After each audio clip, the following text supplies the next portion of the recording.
Kindness to animals is not an indication of your moral superiority. Adolf Hitler liked animals quite a lot, loved his dogs. If you want to know fundamentally what is going on in the West right now is we are dealing with people who are anti-human. All of the policies that we see being promoted out of Davos, out of DC, they're all about the planet. John Kerry talks about how it's their job. He said this at the World Economic Forum. We, select group of human beings, are able to sit in a room and come together and actually talk about saving the planet. To save the planet. They don't care about you. They want to reduce your number. And it's because they're driven by the same philosophy as someone like this. I'd rather kill 100 babies than kill one life. Ladies and gentlemen, I believe we can win this battle that we're engaged in. But it won't be won with policy. It's not going to be won simply with elections, though elections matter. None more than the presidential election in November. It will be won when we... Welcome to Ideas Have Consequences with me, Larry Alex Taunton. And today I feel like, how does this saying go, like a mosquito on a nudist beach. I mean, I really just don't know where to begin because we're going to cover a lot of topics today. And I'm just back from Europe. I was at something like an anti-World Health Organization meeting there. I'm going to tell you a little bit about that. But there are a couple of other things that I want to touch on that deal with issues that we discussed in previous episodes of Ideas Have Consequences. And I want to start with animals. I have been emphasizing to you something that comes out of Romans chapter 1, and that is that one of the hallmarks of a society that has become degenerate is a society that elevates animals while simultaneously de-elevating human beings. And some of you have misunderstood my point in saying this, both on this show and on social media. And you have gone out of your way to say how much you like animals. I'm not saying that I don't like animals either. Again, my point is that these two are tethered. The idea that animals have a value that exceeds that as human beings is a sign of a degenerate society. It is a sign of a culture that is in a downward moral spiral. It's a society that's headed for self-destruction. And we're seeing that in the West. Now, again, I like animals. I'm not advocating, at least most animals, and I'm not advocating cruelty to animals. I hate cruelty to animals. I just saw on social media the police in the UK, the way they decided to deal with a cow that had gotten loose in the streets was to just run it over. I mean, that strikes me as a very cruel and unnecessary thing to do. What we're talking about here is the fact that there are many people who are easily outraged over Kristi Noem shooting a chicken-killing dog in the head. They didn't care about the chickens, they just cared about the dog. They get very exercised over something like that, but they don't care about the unborn, the slaughter of the unborn. They do very little in regards to that, and that is because there's something within us. We all like to think that being good to animals is an indication that we're good people. I can reassure myself of what a really good person I am because I went out of my way to not kill a lizard that's on my porch. I just did that the other day. Or because I choose to help a little bird or nurse a bat back to health, as I saw someone doing on social media. But they will turn right around and will tweet and say and do very cruel things to their fellow human beings. Ladies and gentlemen, kindness to animals is not an indication of your moral superiority. We know, for instance, that some of history's greatest criminals were lovers of animals. Adolf Hitler liked animals quite a lot, loved his dogs, didn't like children, or let's just say didn't like Jewish children, didn't like human beings. He was a hater of humanity and killed about 8 million Jews and started a war that killed roughly 55 million other people.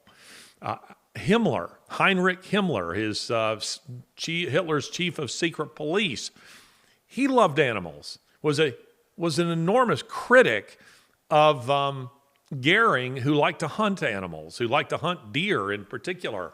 And Himmler is quoted as saying, what a terrible human being Goering must have been. And of course he was, because he said that, imagine some deer is out in a pasture eating, and someone comes upon it and shoots it. What an awful thing to do. But Himmler had no problem with the wholesale elimination, slaughter, extermination of human beings. So again, don't think that because you're kind to animals, it makes you a good human being. It does not. But I want to illustrate this for you because we've had a couple of instances recently in social media that I think illustrate this quite powerfully. Now, some of you criticized me because I had criticized people who are helping an enormous great white shark that was beached. I don't recall where it was, Florida, perhaps, maybe on the Atlantic coast. And there were a lot of people who are lined up with a rope, having it over their shoulder. It looked like maybe 20, 25 people who are lined up with this rope attached to the tail of a shark, while a lot of other people were pouring water on the shark in order to keep it alive. And all these people they were working together like Egyptian slaves carrying stone to build the pyramid to tow this shark back into the water. And I had joked, and I was only halfway joking, that these people are going to put this shark back into the water. I would kill it, or at the very least, I would have let it die. But they're going to put it back into the water, and it's going to swim down the beach, and it's going to bite somebody. Well, just in the last couple of weeks, there have been 3 shark attacks just off of the coast of Alabama and Florida, in the Gulf Coast area. One of them from my home city of Birmingham, Alabama, where a 15-year-old girl lost her hand and she lost her leg. Now, I don't see a lot of outrage and concern being expressed over that. Oh, there are some who are doing that, but nothing like the people who will think of themselves as being wonderful people because they're going to help put this shark back into the water. Do you care about the other species that the shark is going to eat? Do you see the inconsistencies in this? Again, it is the worship of animals. We recently had some monumental news that no one is talking about. For the first time in our history, the interest we pay on the national debt surpassed every individual budget item except Social Security. That's right, the U.S. now spends more on interest than on national defense or even Medicare, and it's only getting worse as big government continues to spend like drunken sailors. That's why savvy investors, central banks, and concerned savers are turning to gold, something not tied to the inflated U.S. dollar. You can too with the help of Birch Gold. For over 20 years, Birch Gold Group has helped thousands of Americans protect their savings by converting an IRA or 401k into an IRA in physical gold. To learn more, text IDEAS to 989898 and claim your free, no obligation info kit on gold. Birch Gold has earned my trust, and their education-first approach, their thousands of happy customers, and their countless 5-star reviews are all reasons why you should invest in Birch Gold. Protect your savings today. Text IDEAS to 989898. The worship of animals. One of the things that God instituted in the Old Testament laws was that an animal that injured a human being was to be put down. He also instituted that in the sacrificial system that a family would take an unblemished lamb that they became quite close to, like a family pet, and then they would take it to be sacrificed. This was a way of reminding them of how painful this was, of the cost of their own sins. And it was just an animal. It wasn't a human being. It wasn't, the cost it would actually require, which is the death of God's own son in the person of Jesus Christ, which is a much, much heavier price, but just a way of reminding them that human beings have intrinsically more value, and this is because we are made in the image of God. Animals are not, and you need to constantly be reminded of this fact. But here's another interesting illustration that shows you the way the left thinks. The left cares about animals, or at least they love to say that they do, and make a great show of it. It's the kind of people who will refer to themselves as, as parents of a dog or of a cat or something along these lines, but they'll have abortions because they don't care about human beings. So James Melville, who I think is out of the UK, he tweeted this. We'll show you his tweet first. More than 100, it shows here this enormous man who is sitting there with his rifle and with this lion that he has apparently killed hunting. And it says, more than 125,000 animals are killed each year for trophies. There should be a worldwide ban on trophy hunting. Now, people in the West, as a rule, don't really understand the situation in Africa. And we assume that there should be no more lion hunting or elephant hunting or anything of this nature.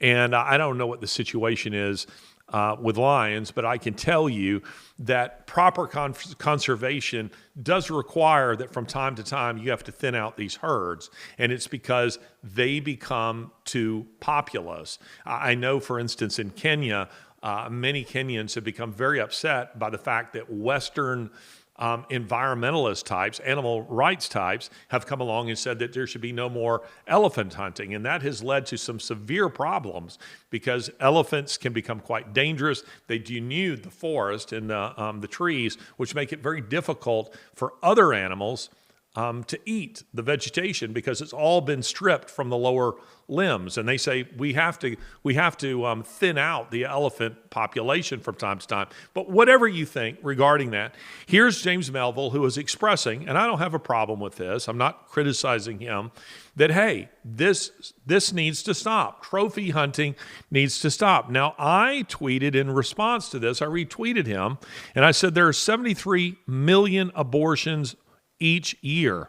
There should be a worldwide ban on abortions. Now, that's gotten a massive reaction. As I'm sitting here right now, it has about, 6,000 or 7,000 likes and retweets.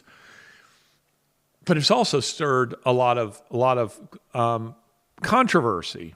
So much so that one woman, and with this, you really learn who these people are. Someone who called herself the feminist witch. I mean, she's really, really letting you know what she's all about. She says this: I'd rather have 100 abortions than kill a lion. Cry about it. This is what I've been getting at. This is what I've been trying to tell you, to pay attention to the attitudes of people towards animals versus their attitudes towards human beings. I'm not advocating cruelty to animals. I want to be very clear on that point. If you follow my social media, you follow me here, you know that I love my dog Ranger. He's a character in this show and in my social media and in my work. I love that dog. I'm not a hunter. I don't, as a rule, derive any. I don't mind doing a little bird hunting, but I have no desire to deer hunt or anything like that. Not for moral reasons, by the way. I don't have any objection to hunting. I just personally derive no satisfaction from doing it. But as much as I like animals, I recognize that where they sit in the natural order in God's creation is well beneath that of human beings. And if you like animals more than you like human beings, it is an indication that you are of a debased mind, to use the wording of Romans chapter 1. Of a debased mind, that you've come to a place where you can no longer properly categorize human life versus that of animal life. I tweeted just a couple of days ago a picture of my dog Ranger. He's about 110 pounds. He is a full-blooded German Shepherd. He can be quite ferocious if need be. He takes great deal of joy in killing those little troglodytes. What do you call them? Armadillos. He hates them. I'm happy for him to kill them. But it fascinates me how he has, like any other dog that I've ever had, he makes a distinction between animal life and human life. God has given him that. He recognizes that. As we go through life, the years bring us wisdom, experience, and memories we hold dear. Yet with age, our health often faces new challenges. It's a natural part of life, but it's crucial to address these changes with the right care and attention. For me, one of the ways to stay sharp is to supplement. I've been using Liver Health Formula, and I recommend you try it for yourself to see the results that it can bring. And right now, I think is the time to start taking care of your liver, because there is a silent epidemic affecting 100 million Americans. 1 in 3 Americans suffer from an overworked and sluggish liver. It affects our weight, energy levels, clear thinking and productivity, and even sleep. Our livers get bombed every day with GMOs, microplastics, toxins, and all of the stuff that you might not even know about. Liver Health Formula can support your liver to minimize the impacts of all of this. It is a premium supplement designed with 11 clinically proven botanicals to support and detoxify your liver, helping you feel revitalized and ready to conquer each day. Just listen to Mr. Harrington's testimonial, who shared his transformative journey. At first, I was skeptical, but the health improvement has been nothing but amazing.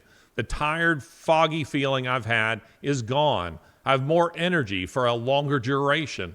Also, the service and delivery is always prompt.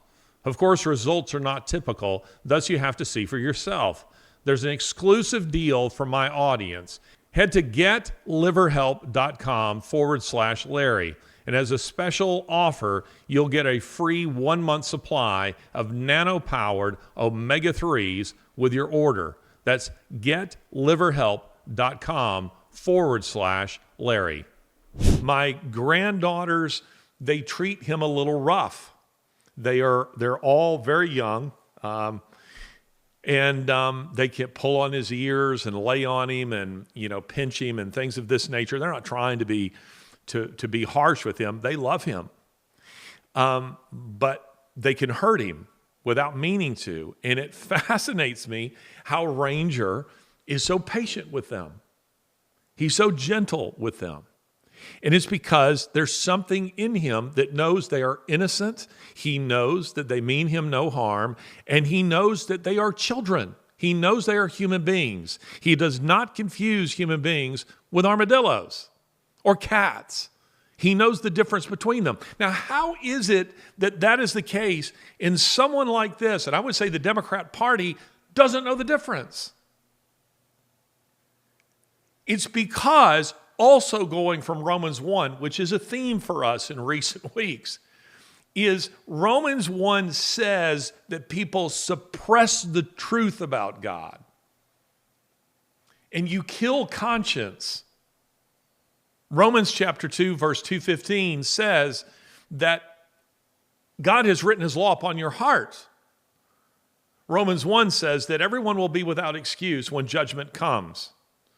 Now, some of you don't believe what I'm telling you here. You don't believe this. You say, well, I don't believe in God. I don't believe in your fairy God. I believe in the flying spaghetti monster. Suit yourself. The day will come when God will judge. And deep inside you, unless you've killed it, you know this. And that is because God has not stacked the deck against you. He hasn't made it where you have to come to an intellectual place to believe that he's there. He's put it in your heart. You are born with a knowledge. You're not born a Christian, but you're born with a knowledge that he is real and he is there. But you can, Scripture tells us, kill it. Paul speaks of searing our consciences as with a hot iron. You can do that. And when you do, you arrive at the place where the feminist witch is. Promise you, she's a Biden voter if she's an American. I'd rather have 100 abortions than kill a lion. Cry about it. This is the way these people think. She wants to be in your face. She wants you to know, I would crush every baby, all of them, because they're fundamentally anti-human. I want to expose to you on a on a show like this. Ideas have consequences. I'm not chiefly dealing with policy. That's not what lights my fire. I'm not saying it's not important. There are plenty of people who deal with that, and they deal with it very effectively. It's not me. I'm more interested in the ideas behind the policies. And if you want to know fundamentally what is going on in the West right now, is we are dealing with people who are anti-human. They're anti-human. All of the policies that we see being promoted out of Davos, out of London, out of Paris, out of DC, they're all about the planet. Save the planet. Save this or that species. Save this or that tree. Wouldn't it be wonderful? What kind of innovation might we see if there were a global initiative to make life easier and better for human beings who occupy this planet? To give them access. I mean, a global initiative. I know there are nonprofits and ministries that do some of this work. But I mean like a global initiative where people were taught to think rightly about their fellow man. Let's all seek to make life better for our fellow man.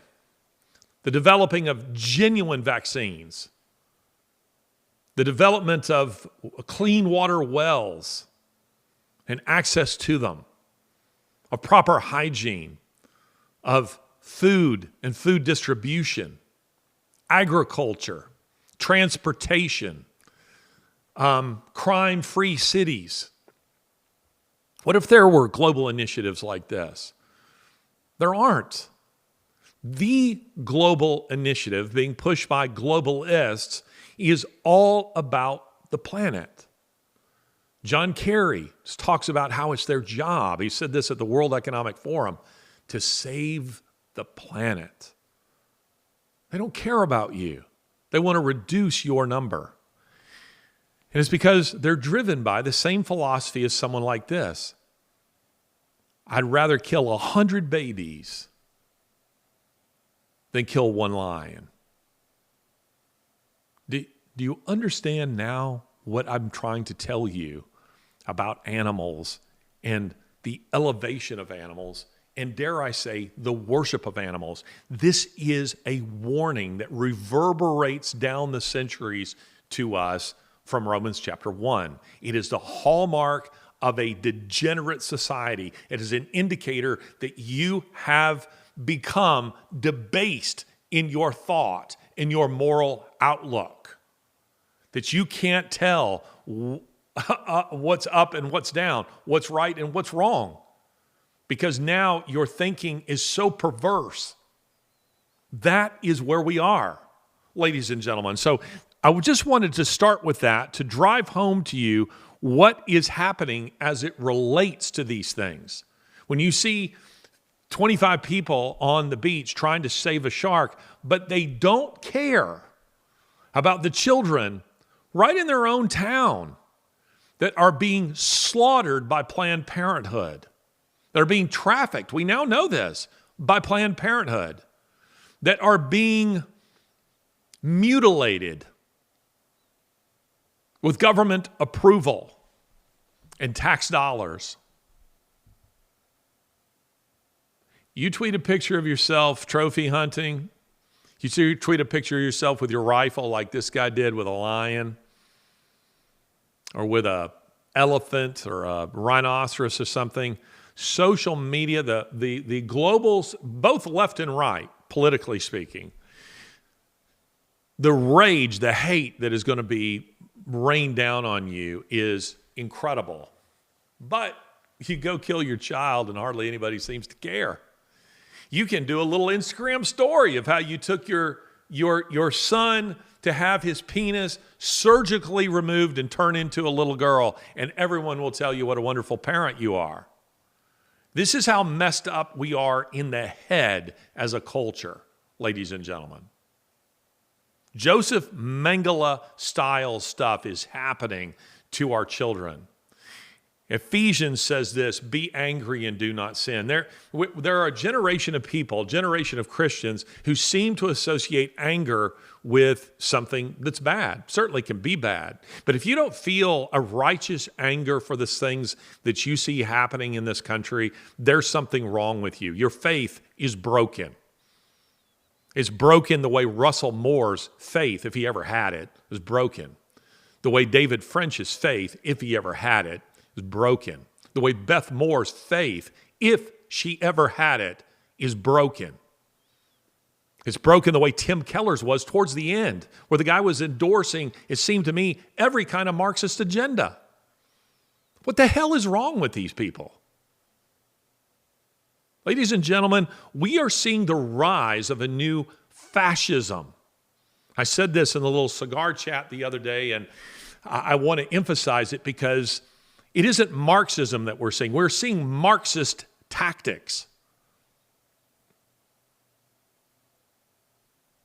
The Marxist tactics that are seized, also used by fascists, for the seizure of a culture, for a society, for the capture of the institutions of power. But it's fascism. The World Economic Forum isn't Marxist. They're fascists. Billionaires, by definition, cannot be Marxists. They don't believe in the free and equal distribution of their wealth. They are capitalists, but a kind of warped, bare-knuckled capitalism that is about harnessing capitalism and using it for war against domestic populations. That's what ESG is. That's what DEI is. It is fascism. The companies that you're buying from are weaponizing against you. They're using your money to go to war against you. Disney and Coca-Cola and Bud Light all wager that they can insult you and you'll still buy their products. That's fascism. Strictly speaking, fascism is the strict regimentation of the economy for war. Fascists believe in private property. It's just that all the private property is to be controlled by the state. They see the will of the people and the will of the state as monolithic. And of course, they aren't. Fascism, what we're seeing is fascism that is coming from the top, not from the bottom. Marxism, strictly speaking, is a movement of the people, of the masses, to overthrow their overlords and to institute a classless, propertyless society. That's not what's happening. The mass movement that we're seeing among people globally, what we might call populism, which is just the common people, a movement of the common people, which can be good or bad. It's morally neutral. What we're seeing taking place around the world are people who are clamoring for freedom, for return of their own countries, for power to the people. That's what we're seeing. They're not calling for Marxism. I don't see Brazilians calling for Marxism, the masses, or fascism, or the American people, or the Canadians, or the French, or the British, or the Germans, or the Italians. They want their countries back. But you see, those who would rule us and who mean to cheat in every election in order to achieve it, they're fascists. That's what we're dealing with. Now, let me move on from this to something that the Economist just tweeted that, and of course in their magazine, they say that Trump has a 65% chance of winning the presidential election in November. Now, I've said this to you, I don't see this happening. I think his numbers are actually probably much higher than that. But I don't see this happening. And the reason I don't see it happening is Democrats are prepared, globalists are prepared to do anything to maintain power. Anything. I think I've used this example here before, but if not, it bears repeating. When you're a kid, at least when I was a kid, and the children around the neighborhood, we would all play together after school and on weekends. And we would play, depending on the season, We would play basketball and baseball and football and hide and seek and, any number of things, tag, all the kinds of things that kids do. And of course, there weren't, parents or, actual referees or umpires who were out there to regulate our behavior. So you had to be self-policing. Some of you will remember this, that as a child, in order for your own, so that it didn't become Lord of the Flies, in order for your games to work, there had to be a measure of self-policing where someone would say, yes, I fouled him. He gets, to go to the free throw line, or no, I didn't catch that pass, or yes, I was out of bounds. Yeah, he tagged me. I'm out. You had to have some degree of integrity where you were willing to acknowledge the rules with others, and that there was a measure of agreement as to what the rules were, and to acknowledge them both positive and negatively. That is to say, when they were in your favor and when they weren't. And this even applied to fights. If there were fights in the neighborhood, there were, and they occasionally happen among boys, they'd happen fairly frequently, and then an hour later you're playing together and having fun. That's just kind of the way little boys are. But even in fights, there would be rules. Now, I don't remember anyone ever writing these rules. They were never codified. They were never written down. I didn't even remember that they were ever spoken. There were just certain things that was kind of understood that you didn't do. And usually guys weren't out to really hurt each other badly, just to make the other submit. But there always seemed to be a kid in the neighborhood who would escalate one beyond you. He would pick up a rock or a broken bottle or a board or maybe even a knife. The kind of thing where everyone who's observing the fight is kind of going, whoa, whoa, whoa.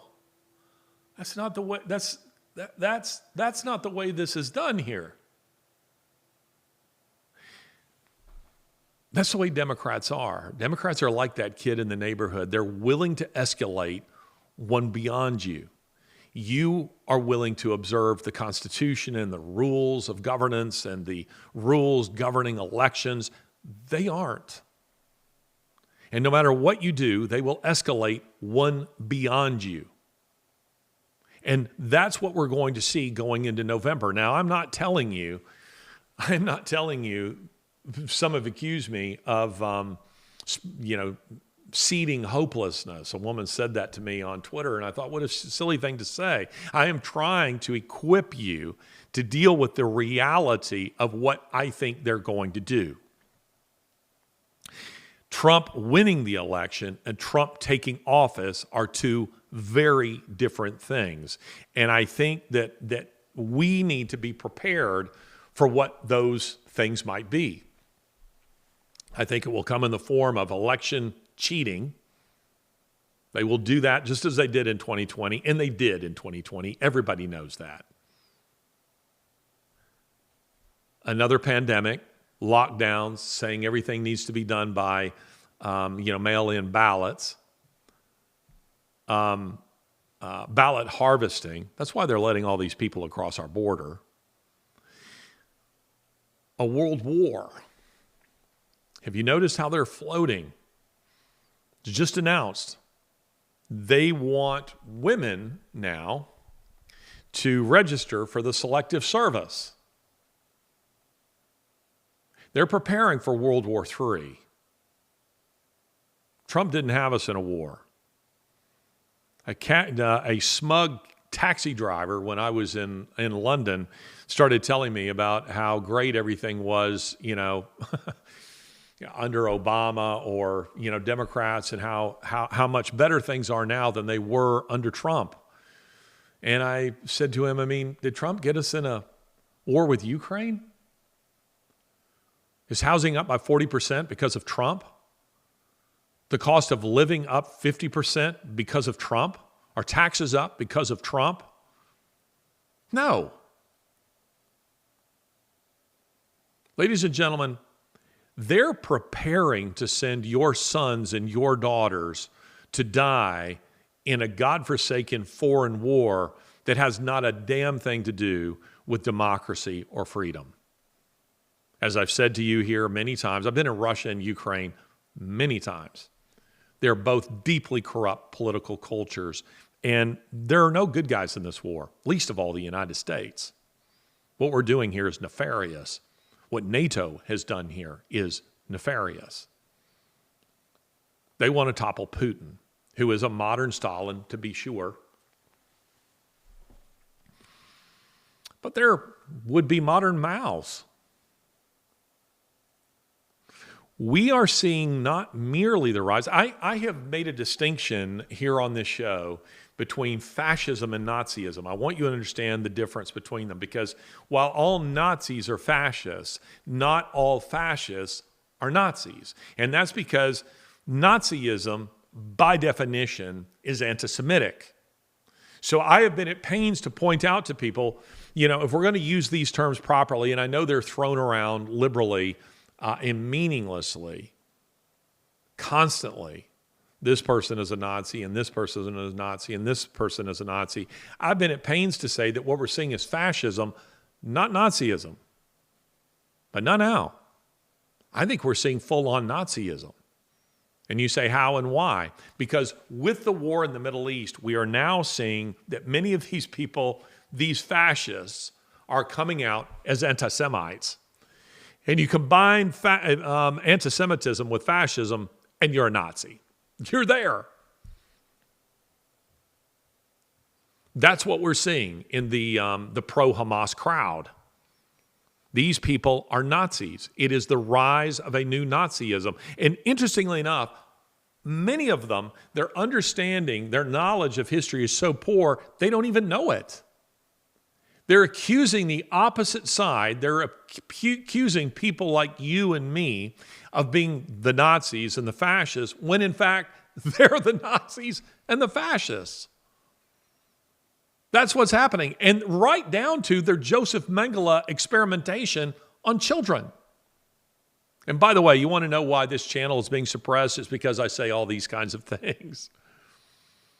If you don't understand how YouTube algorithms work, they have the ability, what they do is they turn a show like this into a transcript, and then their AI, their artificial intelligence, reads it for buzzwords. And they don't mind me criticizing Biden. Those episodes do very well. Hundreds of thousands of views. Criticism of the World Economic Forum, they don't seem to mind that either. Hundreds of thousands of views. Our documentary that came out, 6-8 weeks ago on immigration, which is terrific. You should watch it. I went to these places. I was in Colombia, Panama, Mexico City, tracking these migrant caravans. What does that have now? Like 6,000 views? It's a fantastic documentary. I need the posse to help get this out. But YouTube, Google, they didn't like what I had to say in that, so they choke it. They put their jackboot right on our throat. And you know what else they don't like mentioning? Anything to do with the alphabet mafia. And I want to tell you this. You see those gay flags? You see those gay sidewalks? Desecrate them all. You have a moral obligation to do so. It is an in-your-face celebration, not merely of homosexuality, which is a perversion, but this is all about pedophilia. They are pushing pedophilia. That right there will get me flagged. But I'm not here just to get clicks. I'm not here just to get advertisers. I'm here to tell you the truth. And you need to know this. So this episode will get, 1,500 views or something like that, I suppose. But I'm not trying to navigate the YouTube minefield and to avoid all the topics and buzzwords they don't want me to use. I won't be censored. I'm going to tell you what I think you need to hear, because I see this as my calling, my God-given calling, my God-given responsibility to equip you and to help you understand. And one of the things you need to understand is that these are people, this is a perverse mob that will burn this country to the ground to avoid Trump taking office. That's what's coming. And you need to be ready for it. So one way or another, World War III, another pandemic with lockdowns and mail-in ballots, organized riots that are made to appear like they're extemporized and it's an uprising of the people. There's no uprising of the people in the United States. Zero on the left. One way or another, and by the way, the one that I didn't mention is they're trying to create the atmosphere, and I've been saying this for years now, trying to create the atmosphere of assassination. Do I believe that they would assassinate Trump? No, I don't.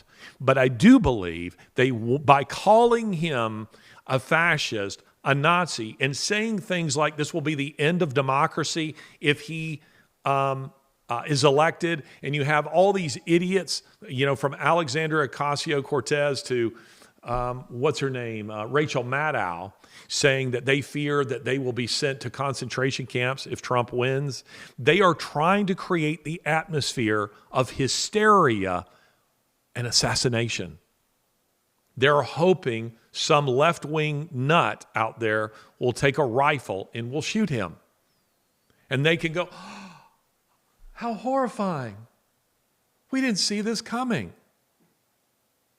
It's exactly the same playbook as the fascists, the Nazis of 1930s Germany did, with specific targets, individuals, and with a whole group of people, the Jews, by calling them vermin, by calling them leeches, by calling them plotters and schemers. And the reason why the Germans lost the First World War, they created an atmosphere of hate towards those people. They wanted the German people to mistreat them. They wanted the German people to throw things at them in the streets and to strike them and to spit on them and to not shop at their stores.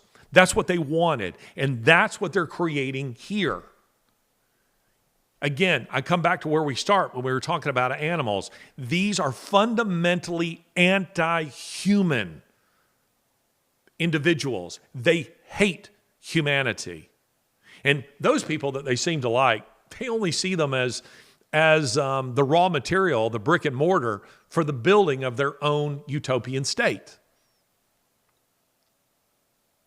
That's what they're about. Now, another topic I want to address here. I told you we'd be all over the place. And I should say this. If you're thinking, gosh, this is depressing, wait till we get to the end, because there's hope here, people. When I really get to something I really want to talk about here, there's great hope here. I've been thinking about George W. Bush. Have you noticed how we're not hearing anything from George W. Bush? Most of you, many of you who would watch a show like this, who would read my content and follow me on social media, you probably voted for Bush not just once, but twice. I did. And I think that George W. Bush is a genuine patriot. A lot of people say, well, he's a globalist. I don't think he's a globalist. I think George W. Bush loves America. But the question becomes, where has he been? Why has he been so silent? Why has he been MIA? During the kangaroo trials of Donald Trump, whether he likes him or not, George W. Bush knows that those are kangaroo trials. Where was he during the lockdowns and the pandemic? Where is he on the escalation of war and move towards a third world war? Where is he on the corruption of the Biden administration? Where is he on the fake Russia collusion narrative we now know is fake? Where is he on Hillary Clinton's emails? Where is he on the weaponizing of the Justice Department against political enemies? Where is he on all these things? Well, I'll tell you where I think he is. This is my theory. But if you think back to the Bush administration, his second administration, his second term, there was a lot of talk from about the middle of his second term forward for several years after he left office. There was a lot of talk about George W. Bush as a war criminal. You may remember this, that George W. Bush was being spoken of as a war criminal, that he would be tried and convicted as a war criminal. And as with leftist narratives, it starts out small. That's what's happening right now with the draft in Britain. When I was there in January, you had the first time that this idea of a draft was floated. And then people are all up in arms, and it dies down. Then they float it again. And this time, people aren't quite as upset about it. And then by the third time around, people are now starting to take it more seriously and have become a little desensitized to it, and then they implement it. That's what they're doing with things like eating of bugs. And as I've told you, they will eventually be doing it with cannibalism. Some of you think, mark my words here, they don't want you to just eat bugs. They want you to eat each other because, as I say, they're fundamentally anti-human and demonic. And Satan wants to desecrate all things holy. And the holiest of all, apart from God, is God's creation. And the pinnacle of his creation is mankind, made in his image. Hence the reason that abortion is their sacrament. And they don't just want to kill babies, they want to grind them up for shampoos and sell their parts. Like the woman here, I'd rather have 100 abortions than kill a lion. That's the way they think. So they float the idea of something to begin with and let you get used to it. So we have seen the New Yorker, I believe it is, ran a story last year on cannibalism. And now we're seeing others, who are starting to talk like this. So this is what was being done with George W. Bush and the idea that he was a war criminal. So it starts out small and then it builds to a crescendo. He's a war criminal. He's a war criminal. He's a war criminal. Then Obama takes office, and it continues for a while, and Obama, who's part of and probably engineering the whole thing, comes out and is like, well, I don't know. There needs to be forgiveness and amnesty, and we want to move forward and not look back on the past. He didn't say he wasn't a war criminal. He was just trying to sound very magnanimous. And then all of a sudden it stops. All the people calling for George Bush to be tried as a war criminal, suddenly that narrative dies down. And what do we see? George W. Bush snuggling with Michelle Obama. Remember that? Like they're besties. They're snuggling on stage together. Here's my theory. I think that a message was sent to George W. Bush that you will get on board with the globalist agenda, or at the very least, you'll say nothing against it. You'll ride off into the sunset, or else. We have weaponized the Justice Department. We will try you. We will drag you and your legacy and your family, your reputation through the mud. And we'll put you in jail. And it's what they're doing with Trump right now. They're sending the message to all would-be future candidates who would oppose the globalist agenda. This is what we're going to do to you. You see what we're doing to him? We will do it to you. How many people would have the strength to stand against that? Not many. Future Republicans, I'm not sure how many of them are going to be willing to run as real conservatives because they recognize that the Justice Department has been weaponized. They recognize that the FBI has been weaponized. They recognize that our judicial system has been weaponized and that they are going to do what they can to destroy you. So you can be a Republican, you just can't be a real one. I think Jason Whitlock, who, Blaze TV, who I had on this program, I don't know, a month or two ago, Whitlock said something that I thought was very interesting. Is he knows something about hip hop and rap and sports, of course, because he was a sports journalist for quite some time. And he said that there are people in those industries who have been extorted with sex in the hip hop industry because some of them have been drugged and have been filmed having gay sex. And then they're told later, they're shown videos of this, they have no memory of it, and they're told, you'll do what we tell you to do, or this goes viral. Some of them are just bought. They're just soulless individuals who will do anything for money. Others are extorted. Others are extorted. I think George W. Bush has been extorted.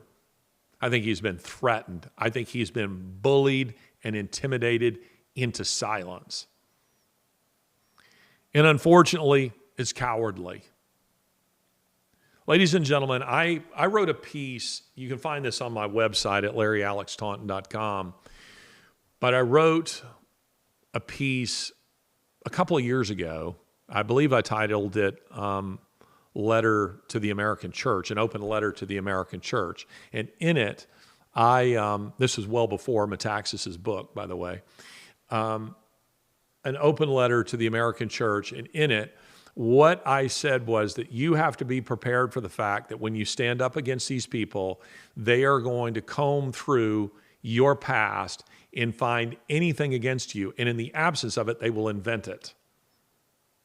They will invent it. So if you've had a divorce, they're gonna make you, look like an awful human being, an abuser of some sort. Maybe you've had an addiction. They'll use that against you. They'll find some woman, some man out there who says that you're a sexual predator. They'll do anything. And in the absence of anything real, they'll just fabricate it.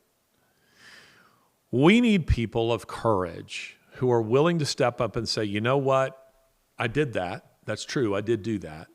Or, no, that isn't true. But they're willing to suffer those accusations and still tell the truth about what's going on.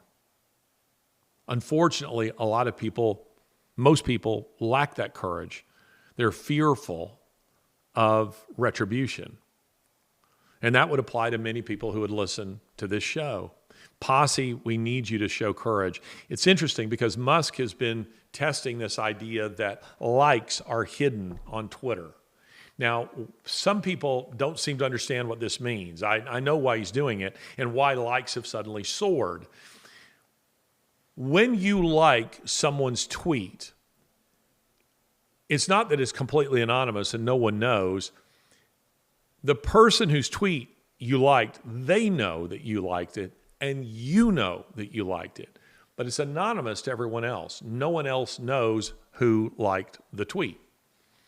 It's just between you and them. And they're operating, Twitter, X, is operating on the theory that there are a lot of people who would like conservative content but don't because they're afraid their bosses or someone in their school or whatever will see it, and thus they'll suffer some kind of retribution. So likes on conservative content have soared because now someone goes, well, I'm prepared to say, I like that tweet about, like, for instance, my tweet on abortion, the evils of abortion. It's gotten gazillions of likes that maybe it wouldn't have gotten before likes became hidden to all but, the person whose tweet is being liked and the person liking it. I hope I explained that in a way that you can follow that, that you can understand that. So I know why Musk is doing it. It's good for business. But what saddens me is I wish people had the courage to suffer for their convictions.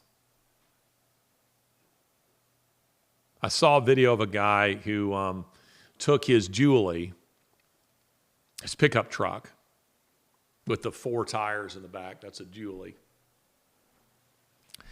Put his foot on the brake and the gas at the same time, and he's just burning rubber on one of these gay sidewalks. I know we're going to be suppressed because I said that. Okay.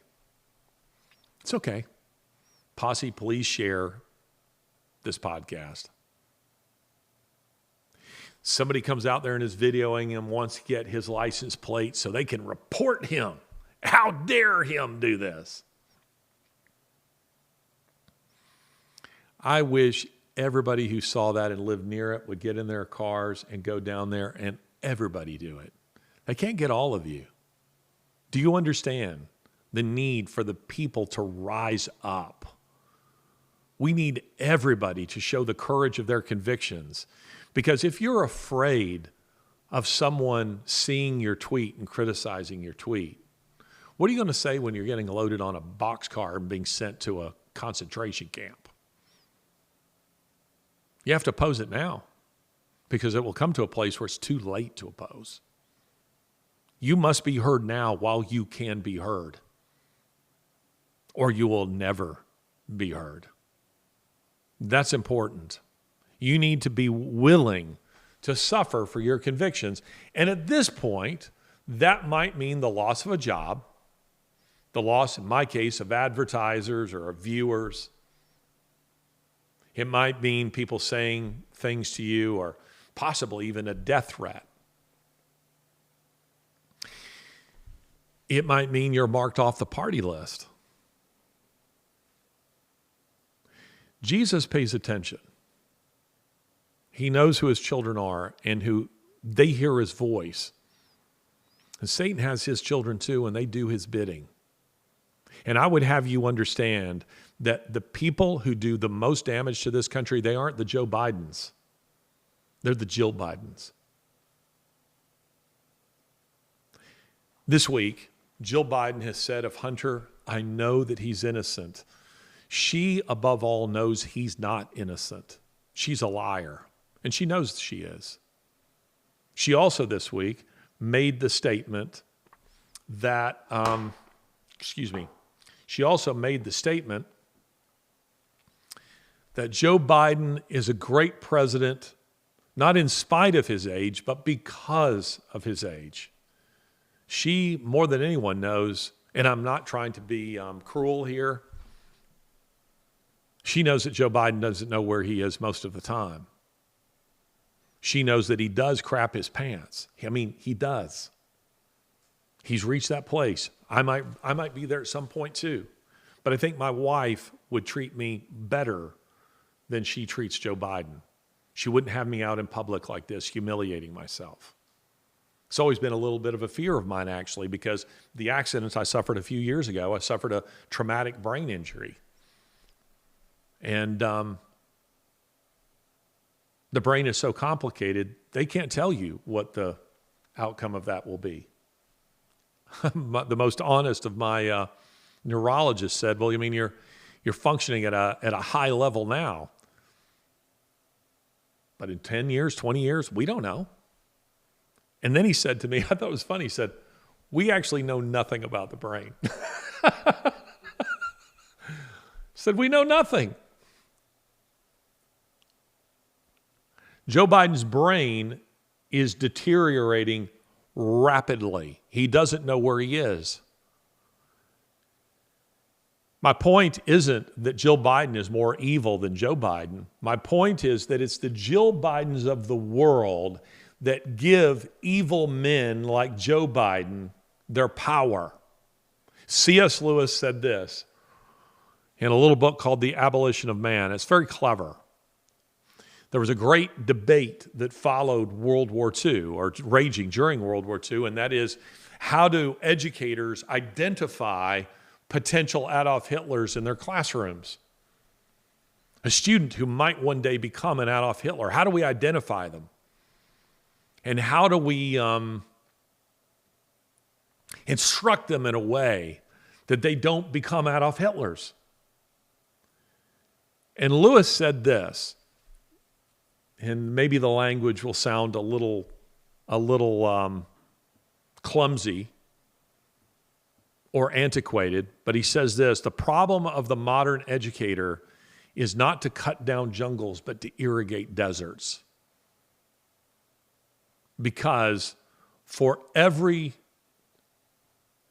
potential Hitler with bad ideas, there are 3 potential followers of Hitler with no ideas. That's why we're trying to give you ideas. I'm trying to help explain to you the ideas behind the policies, behind the things that you see happening, so that you are equipped, you are intellectually armed, fortified, and in your heart, fortified to take this stuff on. Lewis was saying, if you irrigate the mental deserts of your students, which is the majority of them, you rob the Hitlers of their power because you rob them of their audience. They then just become cranks in the corners of the internet. There are far too many Jill Bidens who are willing to go along with the Joe Bidens. Some of you will recall that I read a couple of biographies not that long ago of Eva Braun.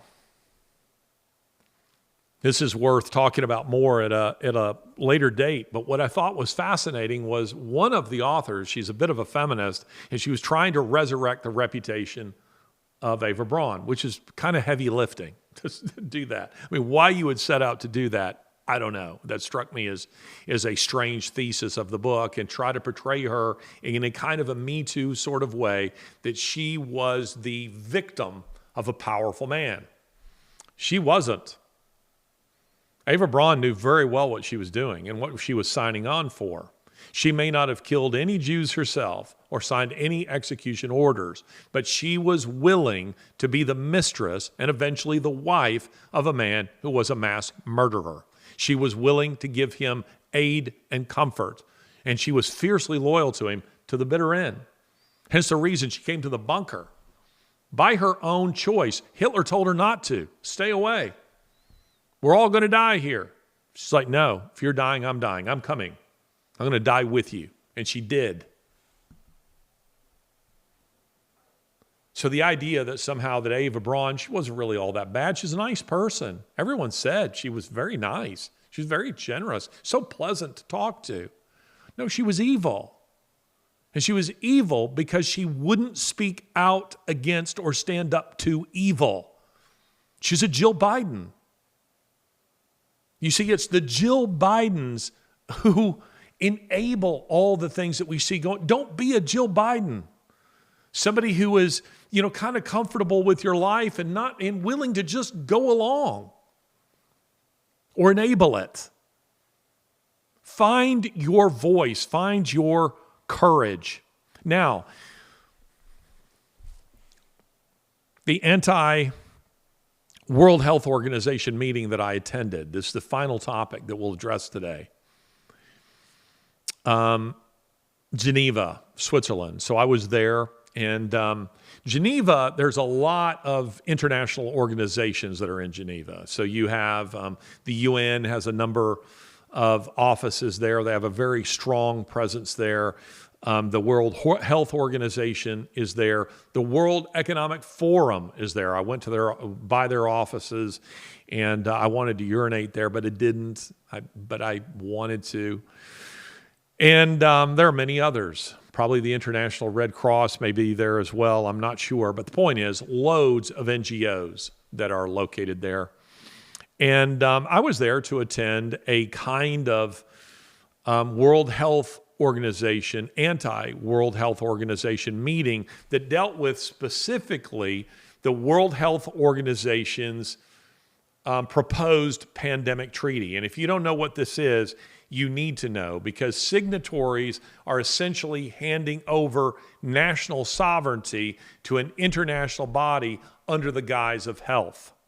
That's what it's designed to do. This is the proverbial, nose of the camel under the tent, and then its head is under the tent, and then a hump is under the tent, then two humps are under the tent, and soon the whole camel is in the tent with you. Well, the pandemic treaty is designed to break down national sovereignty. That's the goal. It gives the World Health Organization totalitarian powers in otherwise sovereign nations. That is to say that the World Health Organization would have the ability to tell, somebody in Omaha, Nebraska, in Peoria, Illinois, that they have to remain in their house, or that they have to have, say, the bird flu vaccine, or they're not allowed to participate in the economy or in society. That's what this is about. It's about dictatorial powers hidden in the guise, cloaked as health, cloaked as your safety, so that you will know totalitarianism is seldom sold as totalitarianism. Is sold as for your betterment, is sold as for your safety, for your health, or for mankind, for freedom. That's the way it's sold. So I was interested in going. I wasn't speaker there. I was just simply going to watch and to listen. And the people who were speaking, they're policy wonks, policy analysts, experts, politicians, both from the U.S. and mainly from Europe, members of their staff, and other people who were there. I would broadly characterize them. They may not appreciate this characterization, but maybe they wouldn't mind, as broadly people who are anti-vaxxers. I don't know that I would call myself an anti-vaxxer. I am pro-bodily autonomy. I don't believe anybody has the right to tell you what vaccines you should or shouldn't have to take, or to tell you that you have to wear a mask. Maybe a private institution has that right. If I own a business, I believe I have the right to tell you, what you should or shouldn't do within the premises of a business that I own. But point being, I'm in favor of people making their own health choices. But a lot of these people were people who are very learned on the World Health Organization, this particular treaty, and others of them were addressing issues like, say, vaccine injuries. So they're very knowledgeable of that. I can't say that I fall into that category. I'm not especially knowledgeable of that, but I was interested in hearing what people had to say on this particular issue and about this particular proposed treaty. But as I tell you, I'm chiefly interested in ideas. I'm not a policy guy. My friend Tony Perkins over at Washington Watch, he specializes in that. He's very good at that. You want to know that? Go and watch him. That isn't my specialty. I see policy as downriver from the ideas. And I'm mainly interested in the ideas. And my chief takeaway from this meeting was this: that you were dealing with people who, for the most part, attendees, I would say, for all I know, I may have been the only evangelical Christian there. It's possible that there are a few others. I'm not sure. But I would say that generally speaking, because most of the attendees, at least seemed to me, came from Europe, and Europe is very secular, that most of the attendees were themselves very secularly minded. But I was fascinated by the fact that at coffee and lunch and dinner and conversation in the lobby, there was a topic that kept coming up, and it was the topic of evil. The topic of evil kept coming up. And the only other time in my life that I think it has come up in a similar way was post 9/11. Right after 9/11, after the September 11th attacks in New York, I took a group of volunteers to Manhattan to volunteer at Ground Zero. And this was at a time when rescue and recovery personnel were still working were in the rubble, where it was still smoldering, where there was still a stench of burning bodies.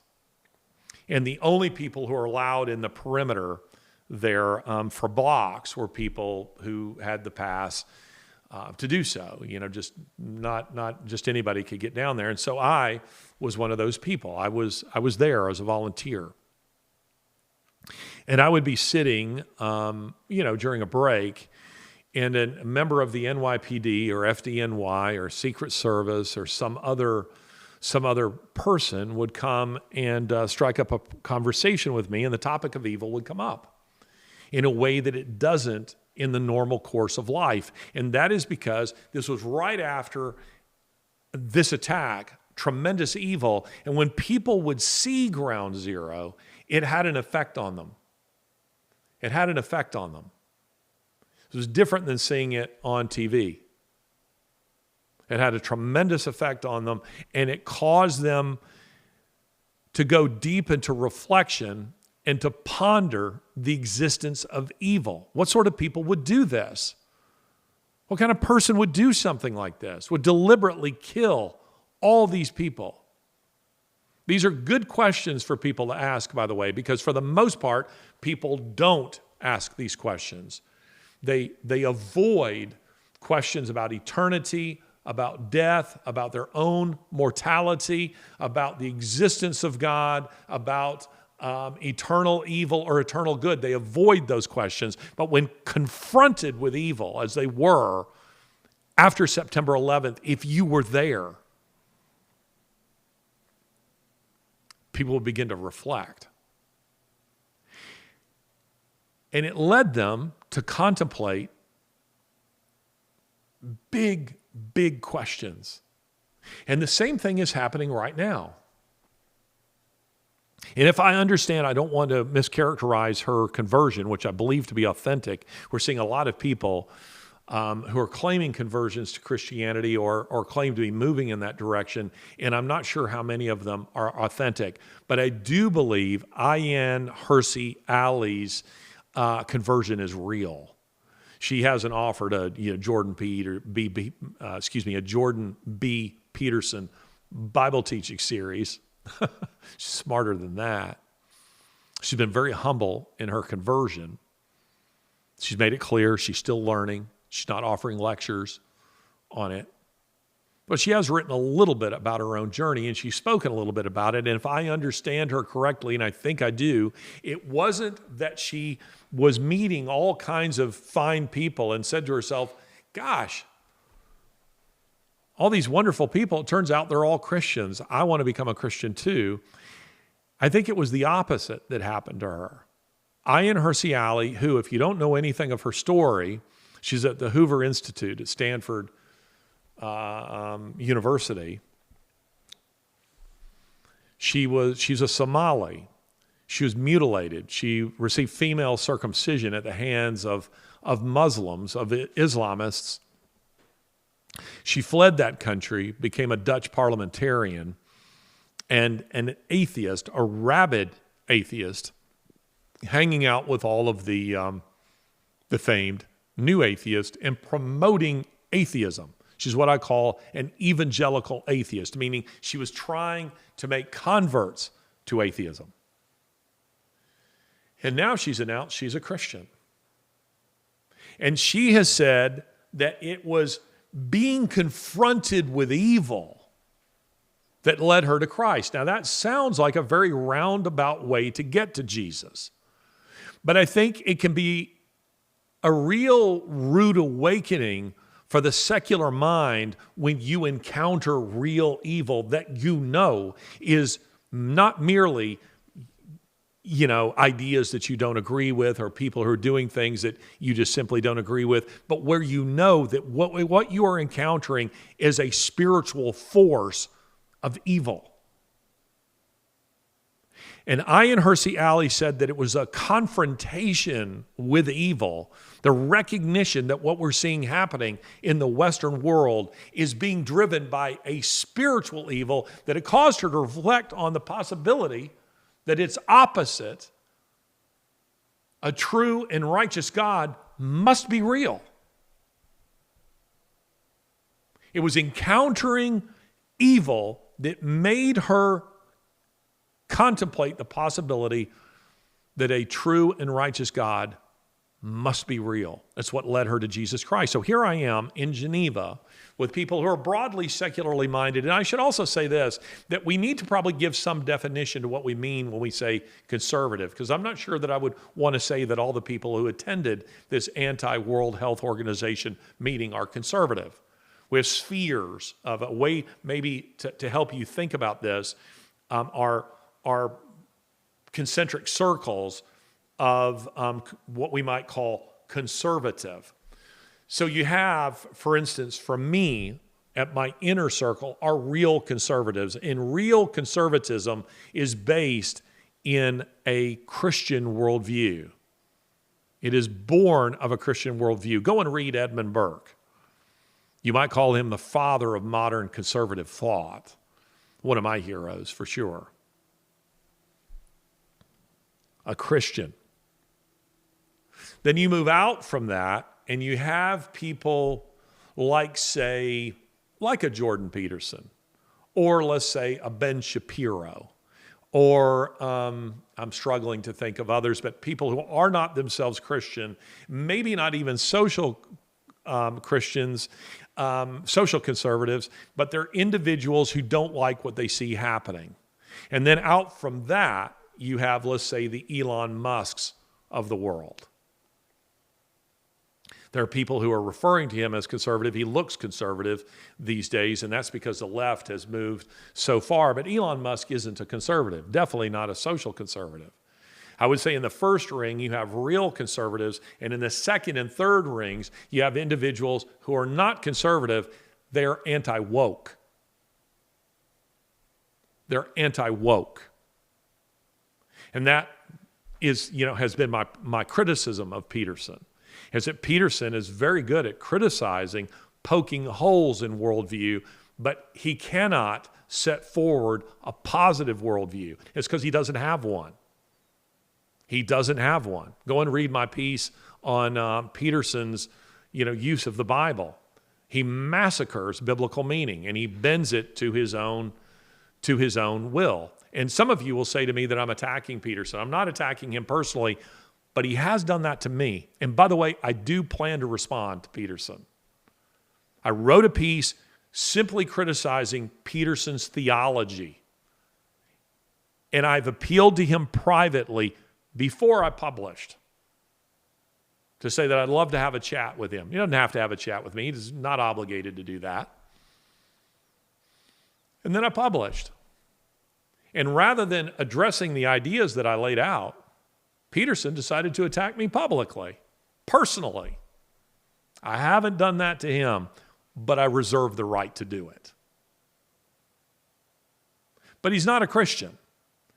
And he's not a conservative, not a real conservative. He's anti-woke. And to that extent, I applaud Peterson because I'm anti-woke too, and I'm glad to have just about anybody on our side attacking the other side. But there are some, you need to be pretty careful because not everybody who is anti-woke is setting forth a worldview or is driven by a philosophy that you would endorse. Some of them are people who are hateful, and some of them are anti-Semites, just like the people on the left. So you need to be careful who you lock arms with in this. There are rings here. And the center ring are people who are genuinely conservative because they're genuinely Christian. But you move out from that and you're really not dealing with conservatives. You're just dealing with people who are anti-woke. So in Geneva, I think that what we had are, broadly speaking, not people who are conservative, but people who are anti-woke. They believe in freedom in the broadest sense. They're patriots of their own countries. I'm a fan of that. And they believe in bodily autonomy, and they believe in national sovereignty. I'm on board with all of that. But what would separate me from them is the fact that I believe that what we're facing is a spiritual evil.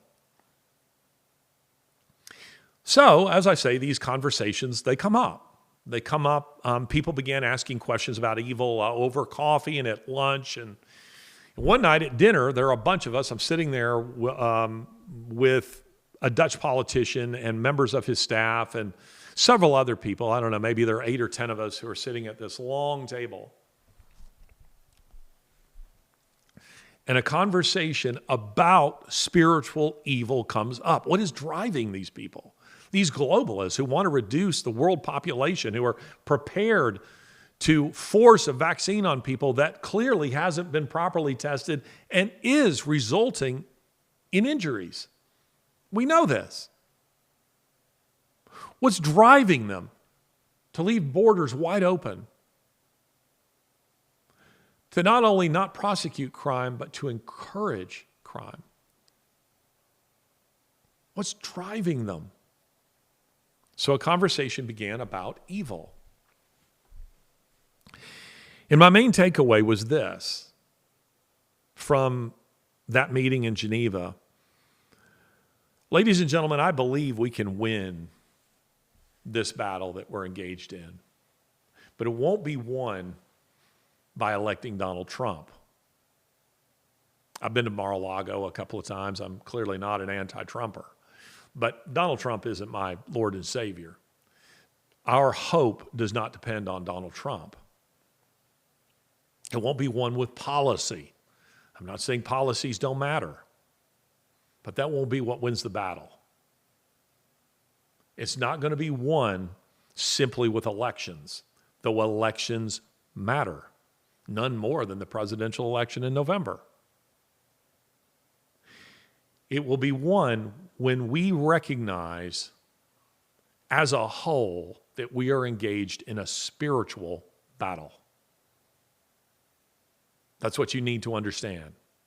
Again, policies matter. Voting matters. Engaging your neighbor on political questions, that matters. But all of that stuff is just the superstructure. What is going on at the bottom, the ideas that have real consequences here are demonic in nature. They're fundamentally anti-human, just like the devil who is the author of lies. That's what's driving this.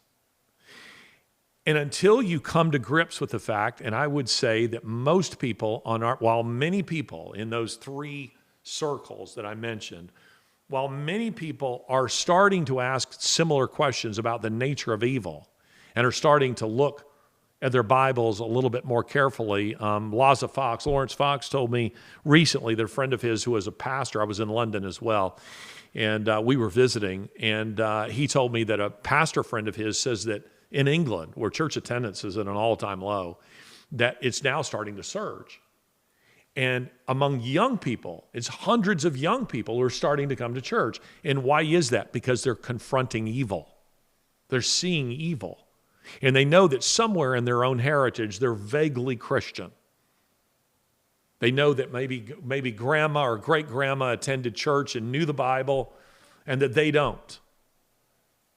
And they know somewhere in their past, they're Catholic or they're Lutheran or they're Presbyterian or Anglican or whatever, and they decide to explore it again because they're thinking, we need something solid. We need ideological arm rails to hold on to steady us in the culture. And you're not going to find it in woke ideology. It's not there. Until people recognize that this is a battle against evil, it is between good and evil, we won't win. But we can win with Jesus Christ on our side. I believe that in my bones. I wouldn't bother doing a show like this if I didn't believe that. It's what drives me. It's what leads me to get out of bed in the morning. Because I know, I've read Revelation. We win. We win. The story has already been written. We win. How we get there, I don't know. What happens between now and Revelation 22, I don't know.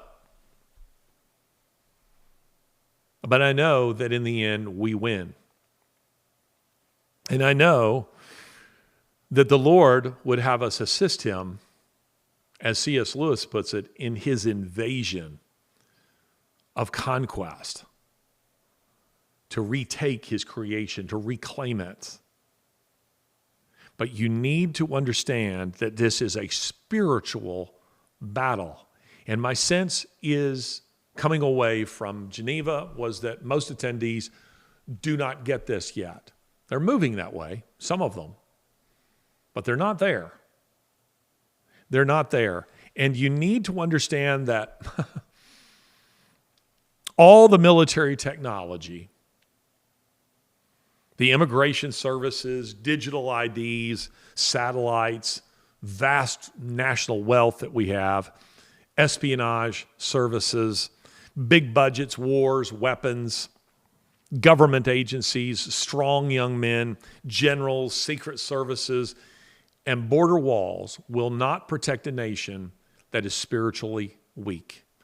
And that is where the devil is attacking us. He has attacked our Achilles heel. He recognizes that we're spiritually weak. And so does the left.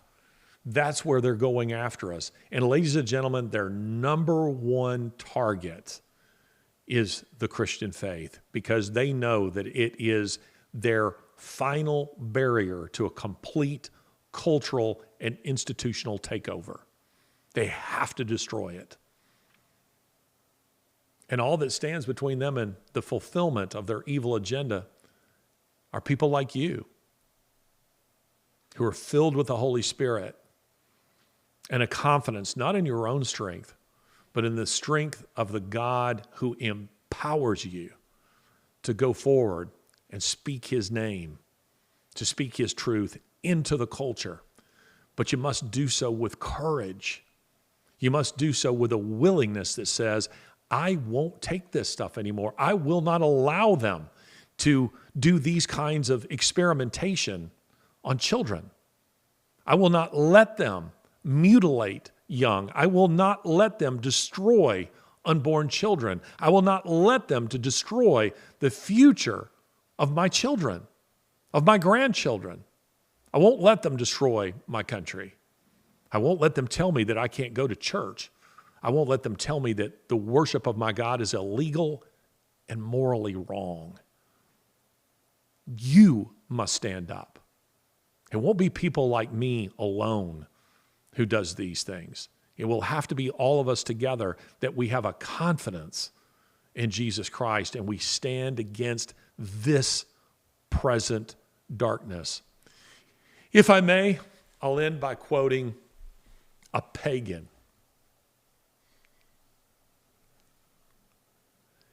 In Thucydides, his famous history of the Peloponnesian War, the war between Athens and Sparta, after the first year of war, the Athenian dead are being buried and people are questioning whether this is a war worth fighting. And Pericles, who was an Athenian statesman, you might call him the mayor of Athens, he gives the eulogy and he says this: happiness depends on freedom, and freedom depends on courage. This has been Ideas Have Consequences with me, Larry Alex Taunton.